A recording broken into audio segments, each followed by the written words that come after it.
We'll demonstrate fly stitch. Start from left pattern first. Come up here at top. Then take down below. Pull thread. Don't pull thread tight here. Leave a loop on fabric. Can hold down with finger. This prevents loop from moving. Then come up at middle point where threads cross. Pull thread. Let it form a V shape. Can see there's a small line here. We take down at this small line.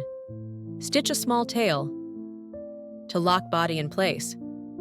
Now one fly stitch is complete. Isn't it simple? Let me demonstrate again. Come up from top. Take down here vertically below. Don't pull thread tight. Leave a loop on fabric. Hold down with finger.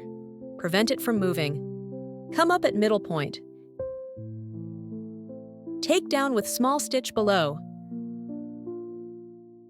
Note this stitch shouldn't be too long. Stitch small half stitch. Keep a bit of tail curve. Let it form a small bird shape. Let's continue stitching.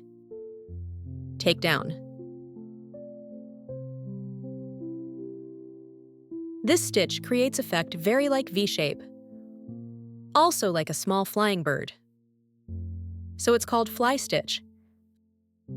I usually use it for stitching detail accents. Stitched effect is delicate and cute.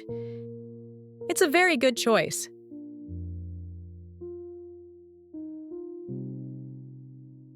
Let's see the overall finished effect.